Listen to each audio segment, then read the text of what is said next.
Que o Senhor venha falar conosco e vivificar a Tua palavra em nós, em nome de Jesus. E a igreja mais uma vez diga glória a Deus. Meus irmãos, como os irmãos sabem, nós estamos estudando uma série de mensagens acerca dos milagres de Jesus. Nós já estudamos os primeiros milagres que Jesus operou ali na Galileia, e depois da Galileia ele vai para Judeia. A Judeia é o local onde concentra-se o maior número de religiosos. É lá que está Jerusalém, é lá que está o templo, é lá onde estão as principais sinagogas. O que Jesus mais encontrou em Jerusalém foi fariseu e os ditos mestres da lei. Jesus, como de costume, todo sábado é o dia sagrado do judeu, ele ia para a sinagoga, que é o local onde ensinava-se a palavra. E aí, quando Jesus entrou na sinagoga, Jesus estava ensinando, e entrou naquele ambiente uma mulher corcunda. Entrou naquele lugar uma mulher curvada, uma mulher que andava desse jeito, ó. Ela andava curvada assim, e ela não conseguia se endireitar de forma alguma. Aquela mulher conseguia ficar reta. Ela só andava curvada. Ela estava naquele estado há 18 anos. Quantos anos, irmãos? Talvez ela imaginava que aquele problema fosse um problema ortopédico, né? Talvez um desvio na coluna, talvez ela imaginasse que teria machucado um dos ossos. Ela não sabia qual era a origem daquele problema. Só que quando ela entra naquele ambiente, Jesus percebe que tem um espírito mau. Olha só, irmão, tem um demônio que está aprisionando aquela mulher naquele estado.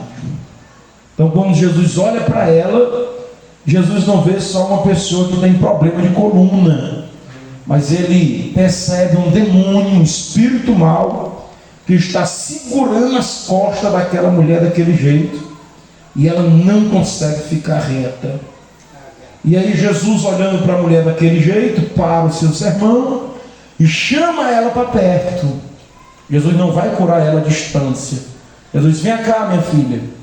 E quando ela se aproxima, Jesus, ao invés de curá-la, Jesus vai repreender o demônio que estava em cima das costas dela. É pesado isso aí, irmãos. Jesus vai repreender. E quando Jesus repreende aquele demônio, a mulher que era torta, que era encurvada, eu não sei se os ossos estralaram, eu não sei se como foi, eu não sei se foi devagar ou se foi num pulo, mas a mulher, de repente, depois de 18 anos, ela endireita a sua coluna mais uma vez. O povo começou a dar glória, glória, porque o povo conhecia ela era dali. Todo sábado aquela mulher ia para a igreja. Todo sábado a mulher estava ali.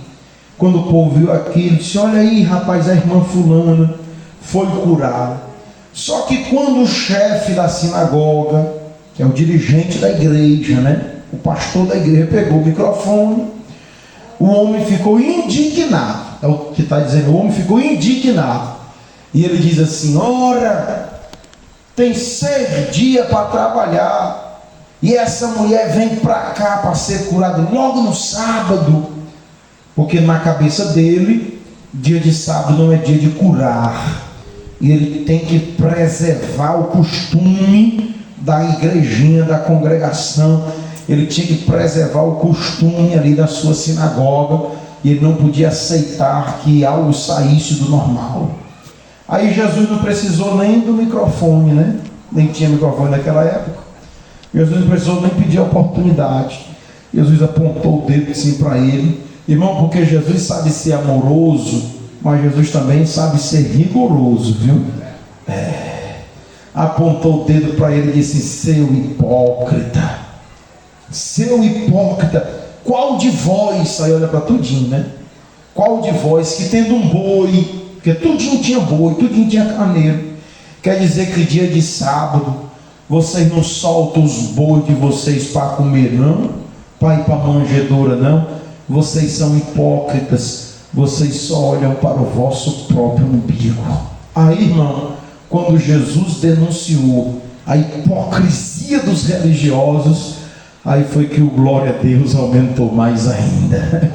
Oh, glória a Deus. Pastor Jaime, o que é que a gente aprende com esse milagre? A gente aprende muita coisa. Eu quero que os irmãos olhem de novo comigo na Bíblia. Eu anotei algumas coisas, como de costume, de versículo por versículo. Vamos ler o verso 10, bem bonito, bora no 2. 1, 2. E ensinava no sábado numa das sinagogas. Mas ficou muito ruim, irmãos. Vamos lá de novo, bem forte, no 2. 1, 2. E ensinava no sábado numa das sinagogas. Irmãos, aí está 3 coisas que Jesus amava. Neste versículo, eu percebo 3 coisas que Jesus amava e que todo seguidor de Cristo tem que amar também. Eu vejo aí 3 coisas que Jesus ama e quem tem o Espírito de Cristo tem que amar também. O que é, pastor? Primeiro, ensinava. Pense numa coisa que Jesus amava, era o ministério do ensino. Olha, Jesus amava tanto ensinar, que um dos títulos atribuído a Cristo é o título de mestre. Por quê? Porque Jesus gostava de ensinar. Ele ensinava tanto que às vezes entrava de noite adentro ele ensinando, oh glória, porque Jesus priorizava o ensino. Jesus amava o ensino. Ele ensinava sentado, ele ensinava em pé, ele ensinava em cima do barco, ele ensinava riscando no chão, ele ensinava na sinagoga, ele ensinava em cima dos montes, ele até no Calvário ele estava ensinando. Por quê? Porque Jesus amava ensino. E os crentes que estão aqui essa noite estão aqui também porque amam o ensino vindo da parte de Deus. Olha, meus irmãos, o crente para vir para o culto de doutrina é porque ele ama o ensino da palavra de Deus. Alguns irmãos até comentaram comigo: pastor, eu estou com tanta saudade da nossa doutrina. Por quê, irmão? Porque a doutrina é o local do ensino. Vou repetir: quem tem o Espírito de Cristo é apaixonado pelos ensinamentos da palavra de Deus. Segunda coisa que Cristo amava, que todo crente deve amar. Perceba, ele ensinava no sábado. O sábado é o dia santo do judeu. O sábado era o dia separado, era o dia do Senhor. O sábado vem da palavra Shabá, que quer dizer separado, consagrado, dedicado, né? Ou seja, o judeu, dia do sábado era o dia em que ele não trabalhava, era o dia em que ele não fazia outra coisa. Estou dizendo que o chefe da sinagoga não queria nem que curasse dia de sábado, porque era um dia só para dar glória a Deus, só para aprender a palavra, só para dedicar-se a Deus. Pois bem, pois Jesus também amava isso. Alguém me pergunta: pastor, e nós os crentes, é para nós guardarmos o sábado? Irmãos, entenda, para nós os crentes, depois da cruz do Calvário, não existe mais um dia santo. Jesus santificou a semana inteira. Então para nós é santo sábado, domingo, segunda, terça, quarta, quinta, sexta. Sábado é santo. Alguém disse assim: pastor, os crentes guardam o sábado? Guardo, irmão, eu guardo o sábado. Eu guardo o sábado, só que eu também guardo o domingo, a segunda, a terça, a quarta, a quinta. Todo dia o crente guarda, todo dia. Só que tem um horário em que a gente dedica. Todo crente tem que ter o horário dedicado, o horário exclusivo. Exemplo, esta noite da quarta-feira é um momento dedicado. Dedicado. Quando alguém me convida para fazer alguma coisa quarta-feira à noite, o que é que você diz? Não, quarta eu não posso não, porque é o dia do culto de doutrina. Domingo à noite, vamos fazer não sei o que. Não, isso aí eu não posso. Por quê? Porque é um momento dedicado para Deus. Nós não temos um dia exclusivo, mas nós temos horas exclusivas distribuído dentro da semana, que são momentos em que nós dedicamos exclusivamente para Deus, momentos que não podem ser negociados por qualquer coisa. Quem entendeu, diga amém. Então, ele amava o ensino e ele amava aquele momento dedicado para Deus. Terceira coisa que ele amava, irmãos, ele amava o lugar de adoração, que naquela época era a sinagoga. Jesus amava a sinagoga, Jesus amava o templo, Jesus amava a casa de Deus. Irmão, Jesus amava tanto a casa de Deus que ele chegou a dizer assim, ó: o meu zelo pela tua casa me consome. Irmão, Jesus amava tanto a casa dele, que no dia que ele chegou, que viu uns cambistas lá fora, Jesus virou a mesa, soltou os animais. Ele disse: vocês não podem fazer isso com a casa do meu pai. Essa casa deve ser chamada casa de oração. Todo sábado, onde é que você encontrar Jesus? Numa sinagoga, no lugar de adoração, no lugar, eita glória. Quando ele era pequeno, os pais dele se perdeu dele. Cadê Jesus? Procuraram feito doido, até que encontraram Jesus no templo junto com os mestres. E aí Maria e José disse assim: menino, onde é que tu estava? E ele disse: aí vocês não sabem não? Quando vocês quiserem me encontrar, eu estarei sempre na casa do meu pai. Por quê? Porque Jesus amava a casa de Deus. Oh, glória. Quem é que ama a casa de Deus? Quem é que ama a casa de Deus? Pois se você tem o Espírito de Cristo, você tem que amar este lugar, você tem que reverenciar este lugar, você tem que ter prazer em vir neste lugar. Alegrei-me quando me disseram: vamos para a casa do Senhor. Amém, irmãos? Vamos para o próximo versículo, verso de número 11.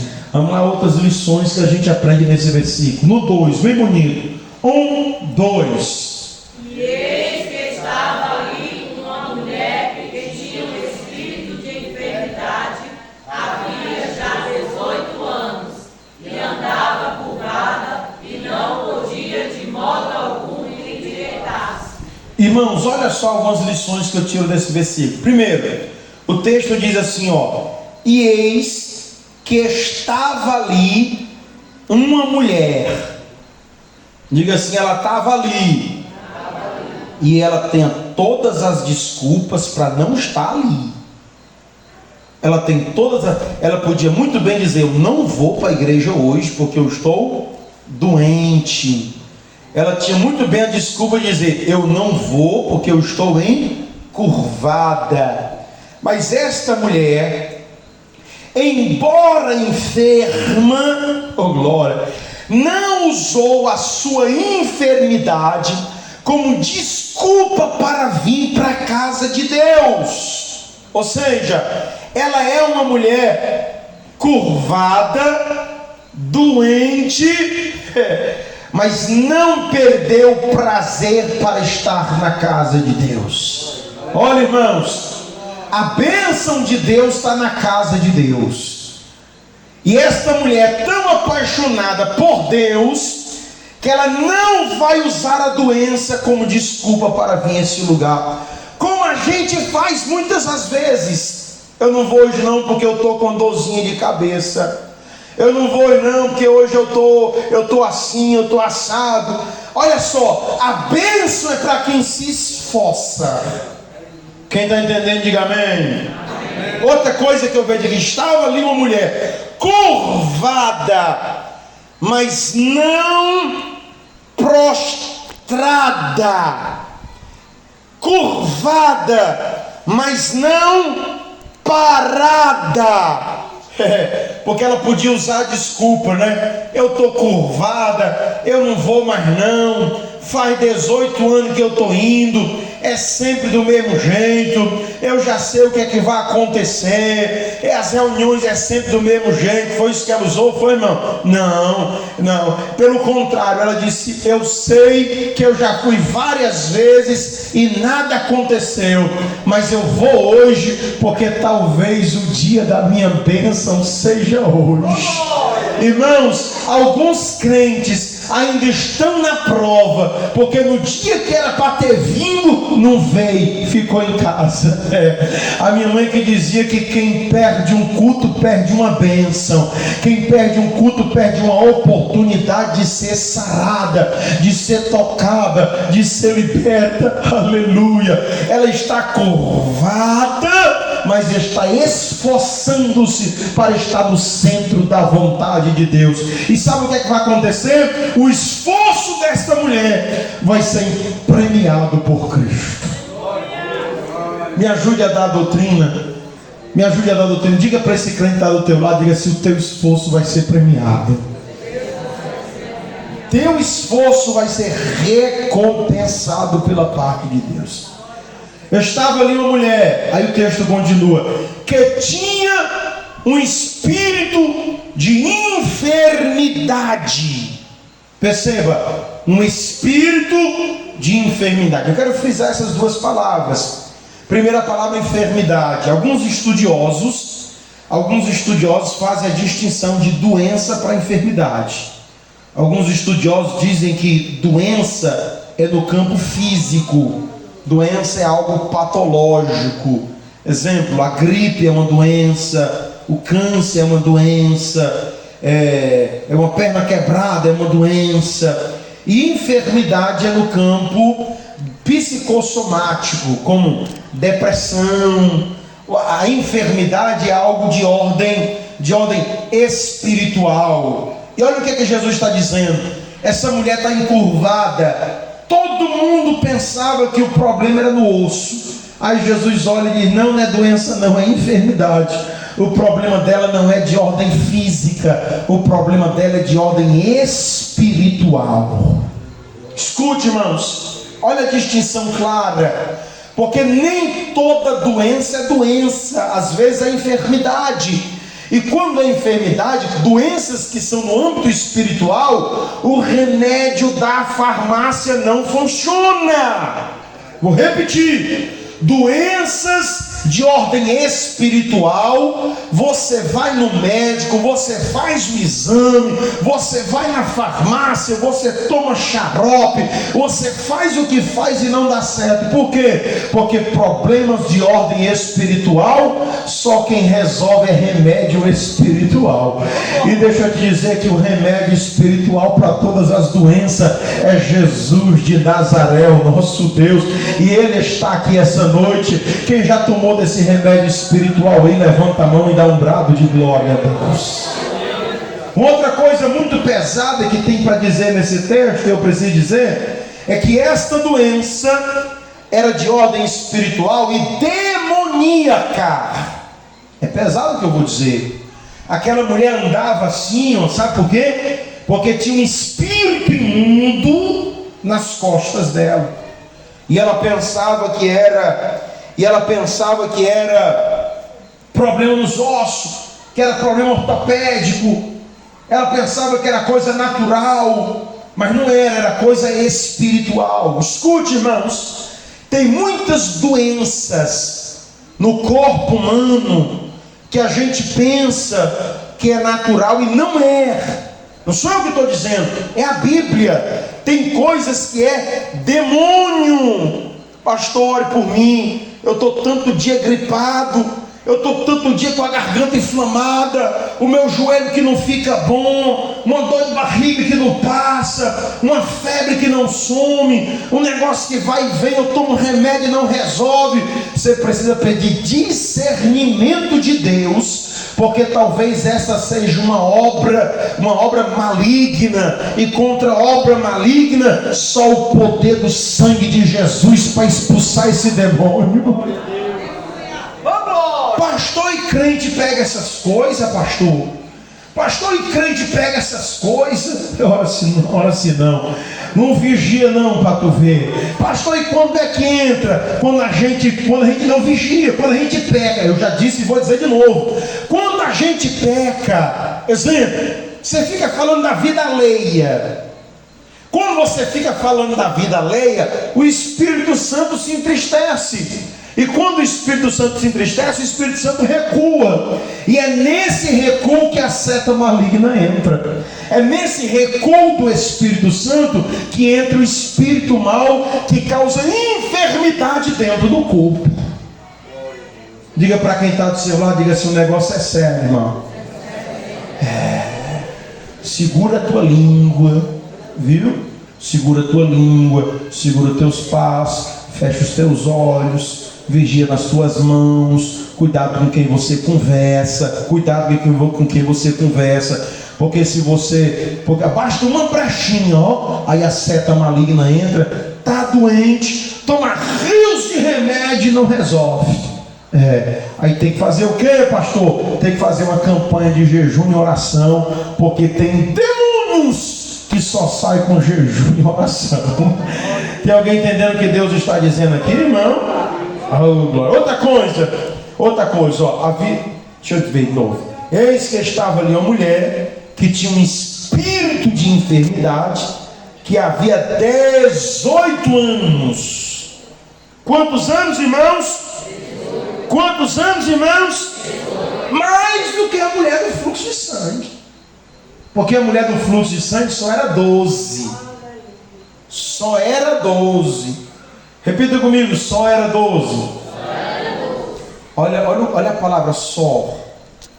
No dia que eu preguei sobre a mulher do fluxo de sangue, eu olhei assim, 12 longos anos. Por que agora eu estou dizendo só 12? Ora, irmão, porque 12 comparado a 18 é pouco, não é? E sabe uma tendência que a gente tem? A gente tem a tendência de menosprezar a dor dos outros porque quer comparar com a nossa. O que a gente precisa entender é algumas coisas. Primeiro, o grau de sofrimento varia. Outra coisa, você não pode comparar o sofrimento dos outros com o teu. E às vezes, vou repetir, viu? A gente usa até de autocomiseração, porque acha que está sofrendo mais do que os outros. Ai, pastor, aqui nessa igreja ninguém sofre que nem eu. Aí chega alguém pedindo oração: pastor, ore por mim, porque eu estou 12 anos com fluxo de sangue. Aí a gente quer se achar melhor do que é de 12 anos. Só 12 e eu que estou 18. Irmãos, deixa eu dizer, o nosso sofrimento não é parâmetro para os outros. Cada um de nós é provado conforme a nossa força.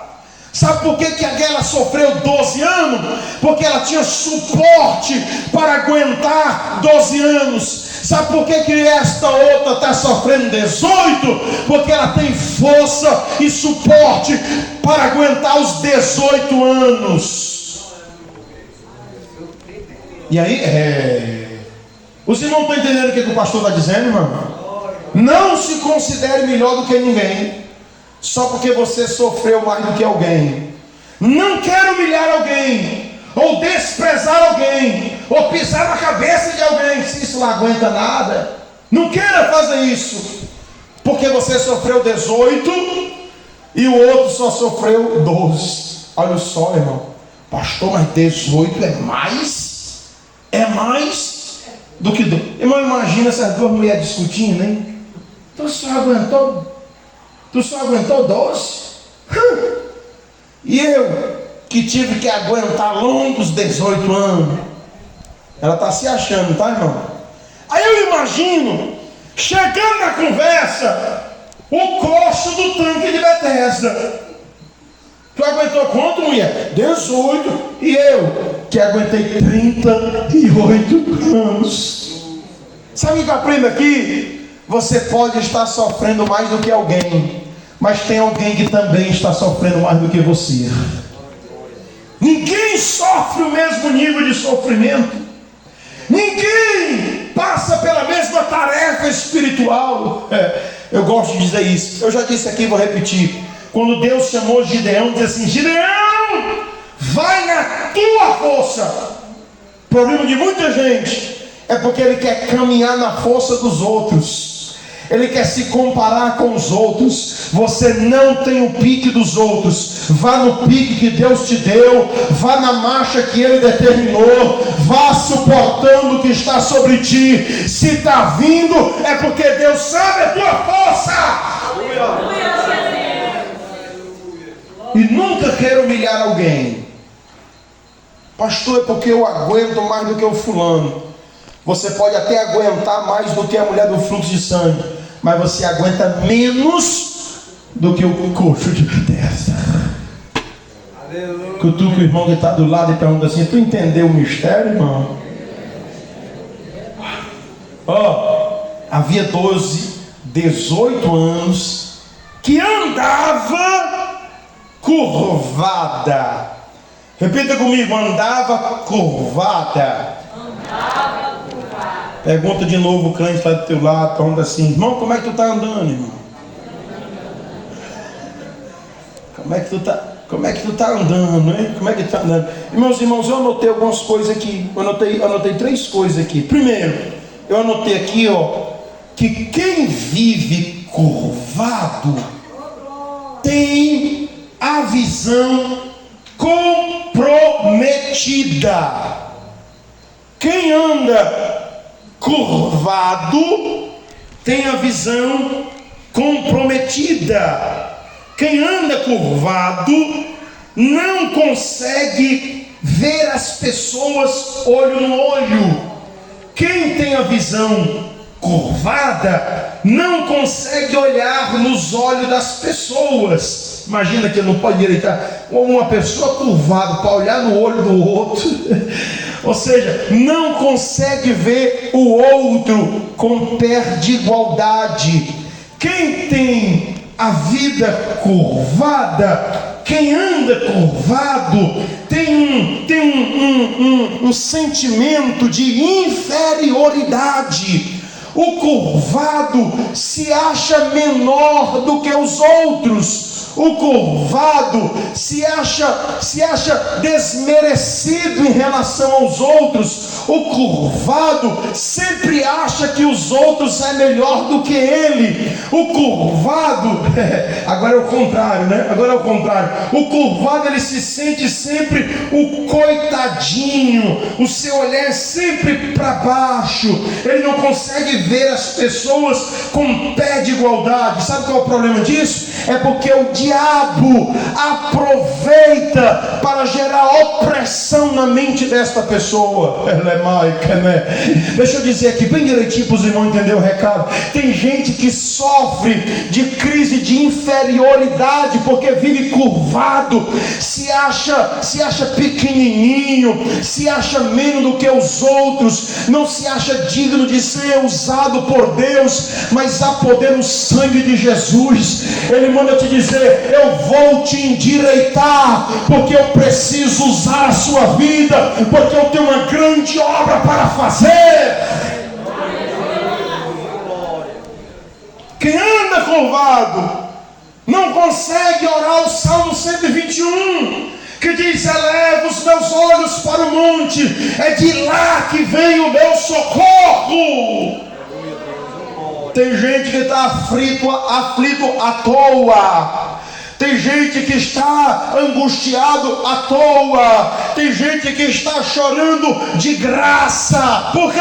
Porque ainda não aprendeu a levantar o olhar e olhar para cima dos montes. Mas o Senhor vai te erguer. Você precisa aprender a olhar para cima. Sempre haverá socorro do alto.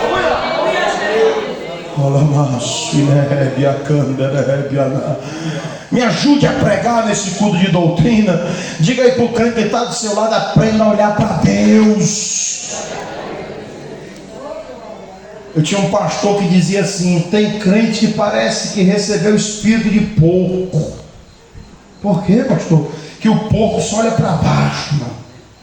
O focinho para baixo direto. Quantos estão entendendo que Deus vai erguer o teu olhar? Chegou a hora de olhar para cima, chegou a hora de olhar para Deus. É de lá que vem o teu socorro. Segunda coisa que eu anotei aqui é que quem vive curvado tem uma locomoção comprometida. Quem anda curvado tem dificuldade de subir no cavalo, de subir numa moto, de andar de bicicleta, se montar na garupa de um camelo. Mas como é que uma pessoa curvada tem dificuldade até de andar, tem dificuldade de se vestir, tem dificuldade de locomoção? Por quê, pastor? Porque todas as vezes que ele queria se levantar, o demônio empurrava para baixo. Vou repetir.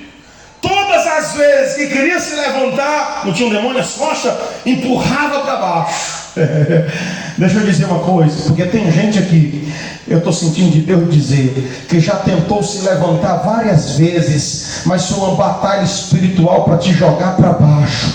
Mas há poder no sangue de Jesus, e assim te diz o Senhor teu Deus: se você quiser, eu expulso esse demônio que está te oprimindo, porque você precisa começar a andar direito.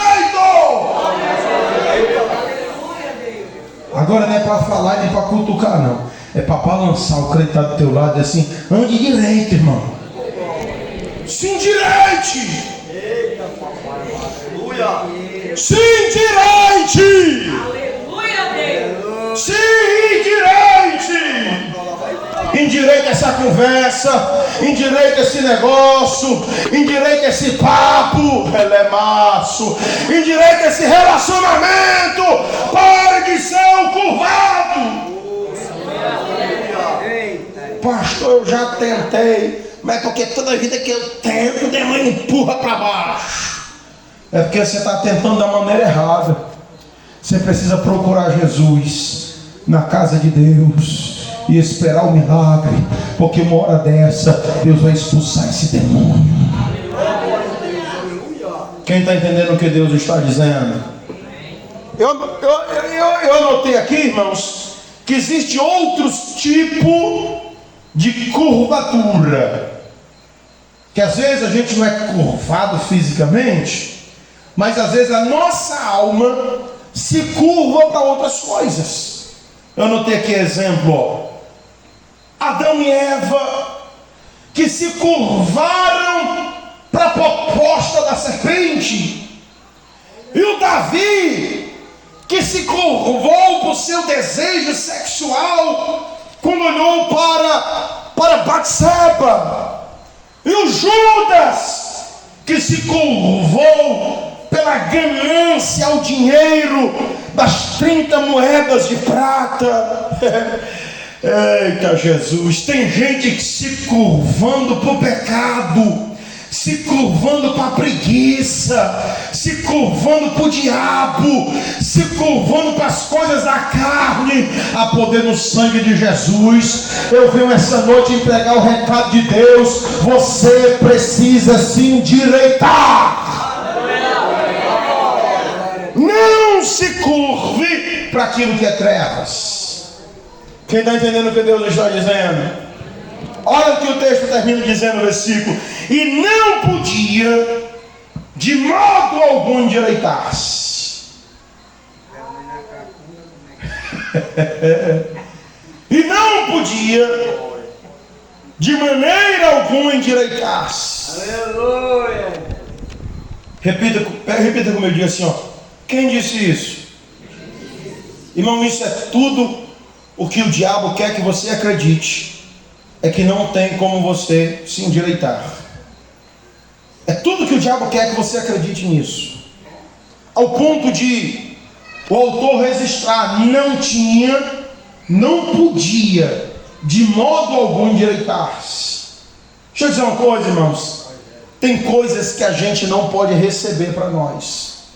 Tem ideias que a gente não pode absorver. Tem palavras de maldição que a gente não pode abraçar. Sabe o que é? É que as pessoas olham para nós e dizem que a gente nunca vai conseguir. As pessoas olham para a gente e dizem, esse aí nunca mais vai se firmar. Esse aí, pau que nasce torto, até a cinza é torta. O mundo trata a gente pelas experiências deles. Eu tenho uma palavra de Deus para alguém aqui hoje. Porque alguém disse que você não ia, mas Deus manda te dizer que o justo viverá pela fé. E é na impossibilidade que o poder de Deus se manifestará. Eu acho que foi aí que atraiu Jesus. Quando alguém disse, essa aí não tem como se endireitar. Aí o próximo versículo, olha o próximo versículo 12, ó. E vendo a Jesus. Por quê, pastor? Porque quando alguém diz, ela não tem como se endireitar, chega a atenção de Jesus foi atraída. Por quê, pastor? Porque Jesus é atraído por causas impossíveis. É forte isso aqui. Alguém anota isso aí na tábua do coração? Alguém anota isso aí na tábua do coração? Jesus é atraído por causas impossíveis, por coisas que não tem jeito. Alguém aqui tem uma causa impossível? Tem, irmãos? Eu tenho uma causa impossível. Quem que tem causa impossível? Levanta a mão. Porque Jesus é atraído por causas impossíveis. Aí o versículo 12, né? Todos juntos no 12, vamos lá. 1, 2. E vendo a Jesus, chamou a si e disse-lhe: mulher, estás livre da tua enfermidade. Vendo a Jesus. Vendo a Jesus. Repita comigo. Diga assim: Jesus sempre vê diferente. Jesus sempre vê diferente. Irmão, Jesus quando olha, ele não olha com olhar humano. Jesus é uma máquina muito mais poderosa do que aquelas máquinas de ultrassom. Porque aquelas máquinas só vê o mundo físico. Mas os olhos de Jesus, a Bíblia diz que são flamejantes. São olhos como chamas de fogo, que quando olha, penetra e vai até a divisa da alma e do espírito, de juntas e medulas. Jesus olha, e quando Jesus olha, ele vê o natural e o espiritual. Jesus quando olha, ele vê até o que você não está vendo. E assim, irmãos, o meu medo é o que eu não estou vendo. Esses dias eu vi alguém, ele disse assim: irmão, e aí, como é que tu tá? Ele disse: até onde eu sei tá bom. Eu disse: hã? Ele disse: até onde eu sei tá bom. É porque às vezes, irmãos, está acontecendo coisa que a gente nem sabe. Às vezes ao nosso redor, no mundo espiritual, às vezes dentro da nossa casa acontece coisa que a gente não sabe. Às vezes na igreja acontece coisa que o pastor não sabe. Às vezes no trabalho acontece coisas que o patrão não sabe. Mas diante aos olhos de Deus, não tem coisa alguma em que ele não saiba. Não há coisa alguma em que ele não veja.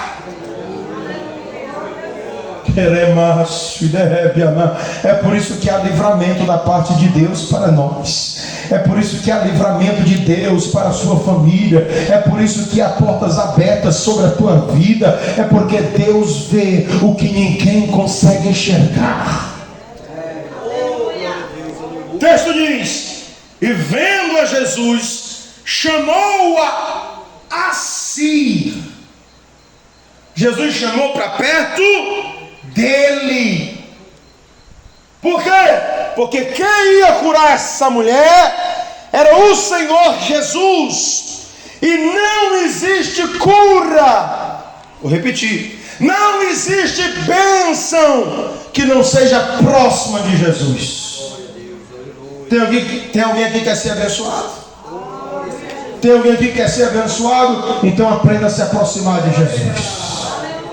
Aprenda a se aproximar de Jesus. Aprenda a chegar mais perto de Jesus. Aprenda a buscar a Jesus. Passe a ter intimidade com Jesus. Porque quanto mais próximo você estiver de Jesus. Tem alguém entendendo o que Deus está dizendo?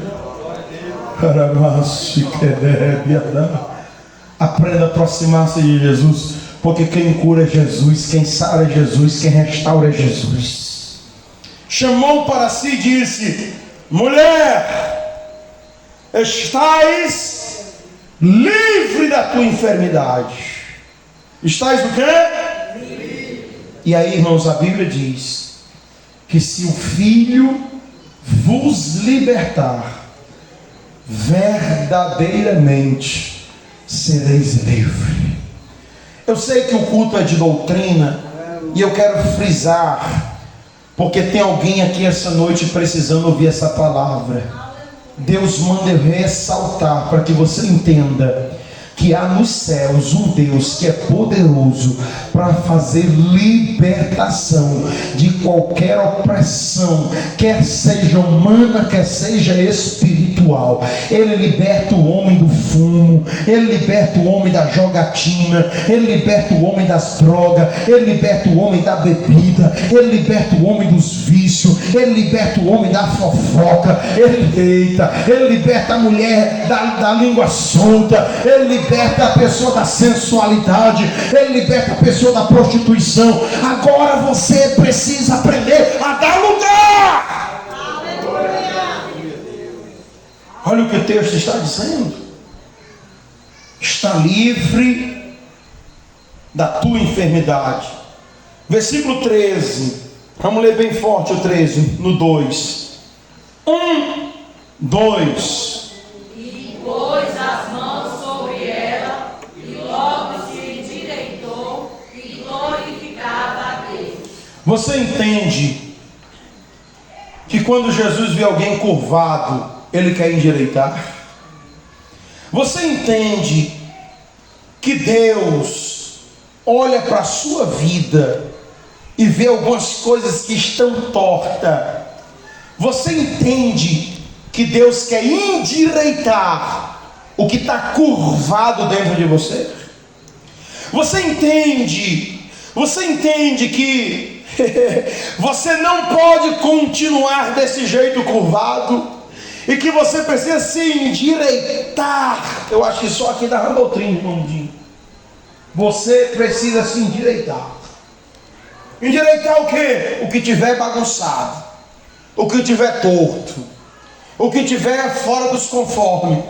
Por quê, pastor? Porque Jesus é direito e quer que o seu povo ande direito, faça negócio direito, se comprometa direito, converse direito. Quem está entendendo o que Deus está dizendo, levante a mão. Diga assim: Jesus, me ajude a endireitar. Eita glória a Deus. Vamos para o 14. Estou terminando. Alguém já aprendeu alguma coisa aqui hoje, irmão? Uhum. Quem acha que já valeu a pena ter vindo ao culto, diga glória a Deus. Quero que vocês saiam daqui endireitados, viu? Versículo 14. Vamos ler todo mundo junto no 2 e o 14. 1, 2. E tomando a palavra o príncipe da sinagoga, indignado porque Jesus curava no sábado, disse à multidão: 6 dias há em que é mister trabalhar. Neste, pois, vinde para seres curados, e não no dia de sábado. Irmãos, esse versículo aqui é uma doutrina para quem lidera, viu? Aqui é uma doutrina para o pastor, isso aqui, ó. Isso aqui Jesus falou foi com a gente que lidera, que toma de conta de gente. Porque ele está dizendo assim, ó. Depois que Jesus curou, lembra que ele é o dirigente da congregação, ele é que é o responsável por aquele lugar. Ele é que é o responsável em manter os costumes, né? Os costumes. Aí Jesus curou no dia do sábado. Aí ele se levanta indignado. Ele se levanta como, irmão? Como, irmão? Cutuca o irmão que está do lado, diga assim: não se indigne não, irmão. Fica indignado. Ora, o homem se levantou indignado. E olha a conversa dele, Tem 6 dias para você ser curada. Você vem logo hoje. Esse é o problema dos religiosos. Os religiosos, ele está muito mais preocupado com o costume da igreja. O religioso, ele está muito mais preocupado com a norma. Ele está muito mais preocupado com os costumes do que a vida que está sendo transformada.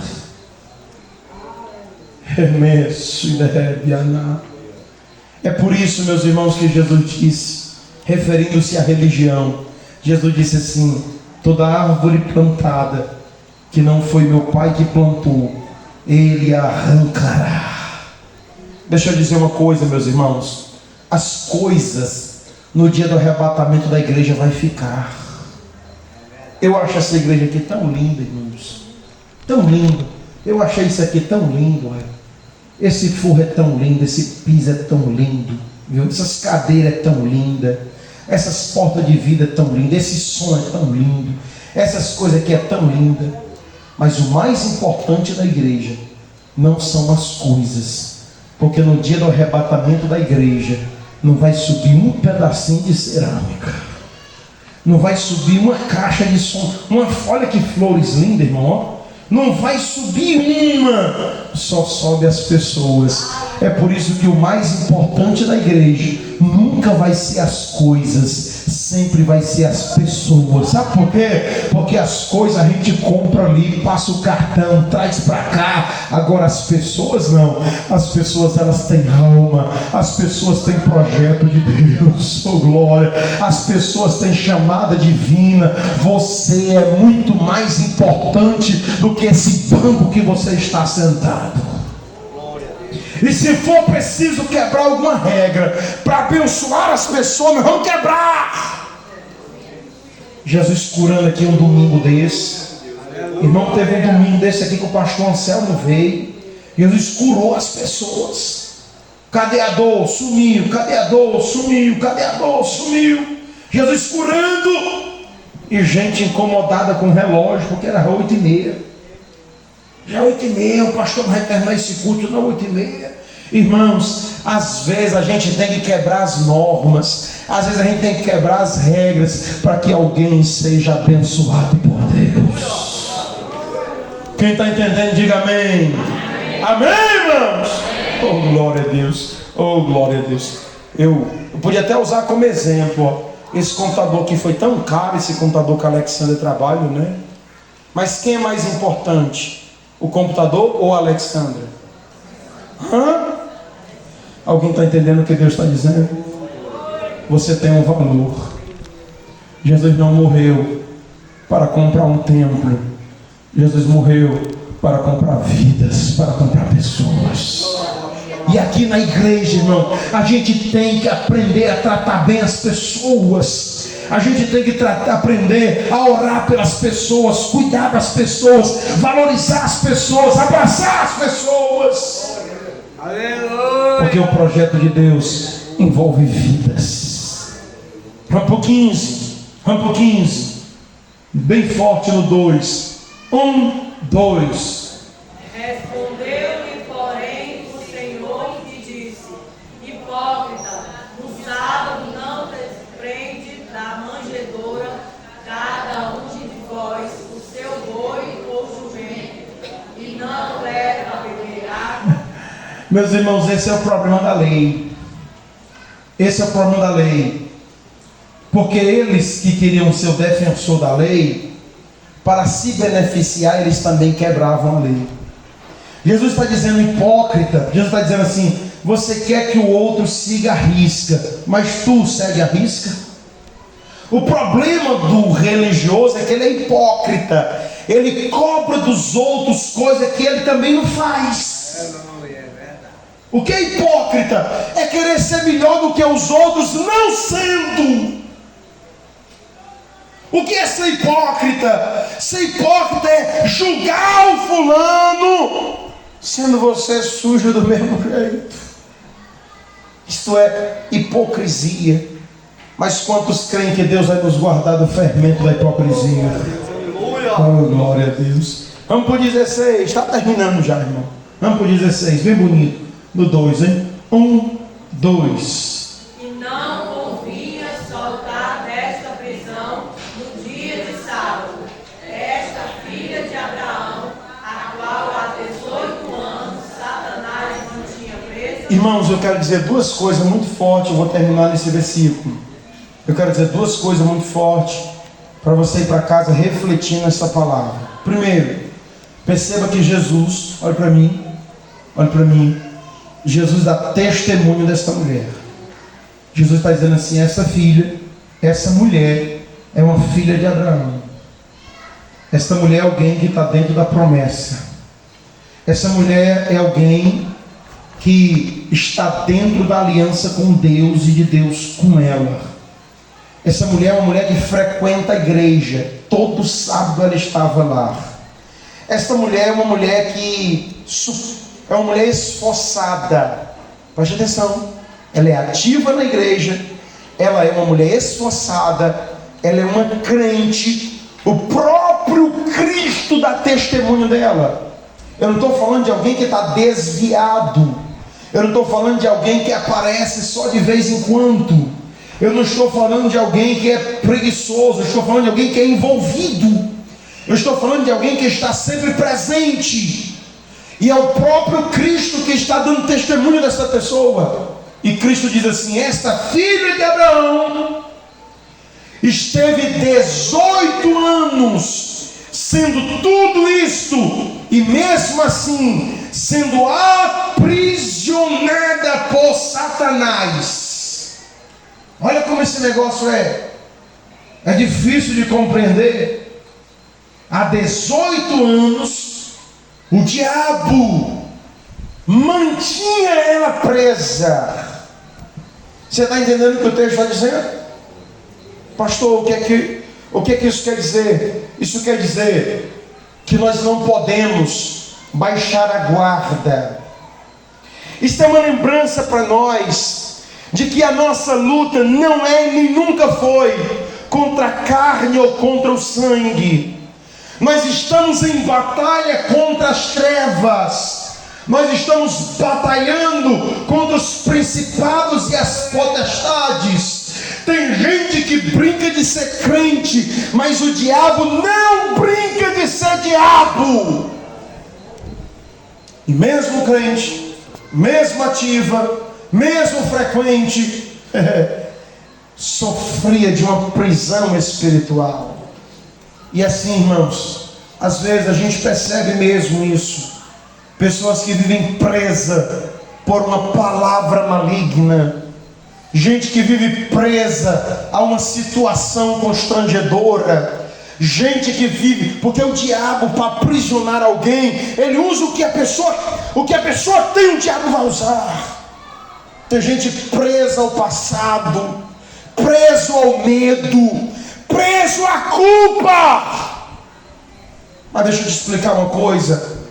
Não foi para a escravidão que Cristo te chamou, mas Ele te chamou para a liberdade e para a novidade de vida. Que é isso, pastor? Você precisa dar um salto para cima e dizer: Cristo é o meu Redentor, a poder no sangue de Jesus. Eu não vou mais me encurvar a essa situação. Talvez a última pergunta da noite seja: sobre o que o diabo tem mandado você se curvar? Sobre o que o diabo tem te aprisionado? Qual é o vício que o diabo tem usado para te acorrentar? Sobre o que você tem andado encurvado? A poder no sangue de Jesus. As mãos poderosas do carpinteiro estão aqui essa noite. Você precisa se endireitar. E quando Jesus diz isso, último versículo, agora para terminar mesmo, vamos ficar em pé para nós ler? Então o pastor não termina, né, irmão? Vamos ler bem bonito. Bem bonito, vamos ler, viu?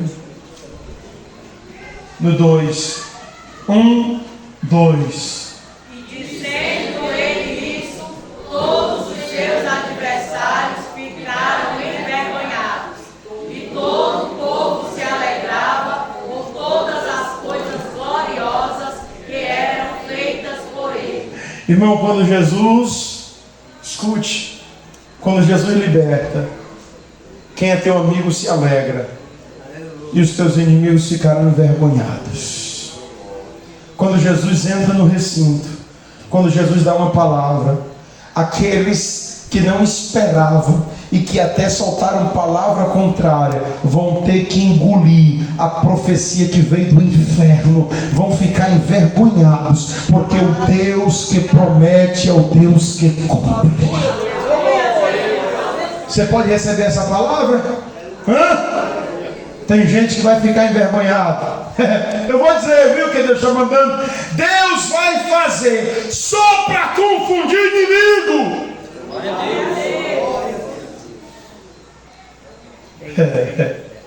E Ele vai fazer porque os teus amigos precisam se alegrar com você. E sabe quem é que vai se alegrar com você? Quem um dia chorou contigo, quem um dia pelejou contigo, quem um dia lutou contigo. Oh, coisa linda. Irmãos, eu acho que aquela mulher deveria sentir muita vergonha de sair de casa, porque todo dia ela sai de casa aqui com vergonha, ó. Eu imagino as crianças, eu imagino os meninos fazendo hora. Quanta vergonha aquela mulher passou. Mas no dia do Senhor, no dia da bênção, Deus reverte a situação. E quem vai se envergonhar são os nossos inimigos. Quem recebe essa palavra? Levante as suas mãos aos céus e vamos orar concluindo o trabalho. Querido Deus e eterno Pai, nós ouvimos a Tua palavra essa noite.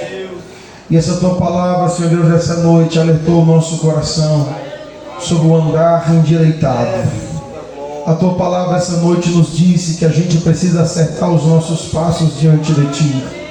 A Tua palavra essa noite tem nos dito, Senhor Deus, que nós não podemos nos curvar a certas situações, a certos apelos do diabo. Às vezes, Senhor Deus, o diabo quer que a gente se curve, e quando a gente quer se levantar, ele nos lança para baixo de novo. Mas quando as Tuas mãos estão estendidas, os demônios têm que cair por terra, o inimigo é envergonhado, o nome do Senhor é exaltado e a glória do Senhor é manifesta. Pai, eu quero pedir que o Senhor abençoe esse crente, que o Senhor abençoe esse homem, que o Senhor abençoe essa mulher, que o Senhor abençoe o Teu povo com toda sorte de bênção espiritual, meu Pai, em nome de Cristo Jesus. Põe a Tua mão sobre a nossa cabeça, nos abençoa com a bênção dadivosa, nos abençoa com graça, com virtude, com poder, e nos ajude, Senhor, para que o nosso andar não seja encurvado espiritualmente, mas possamos andar com integridade diante de Ti. Essa é a nossa oração. Pedimos a Tua bênção sobre as nossas vidas. Nos dá um restante de semana abençoada. Põe a Tua mão sobre a nossa cabeça, nos abençoa dos mais altíssimos céus, pois nós te pedimos encarecidamente no nome de Cristo Jesus, o nosso Senhor. E que o grande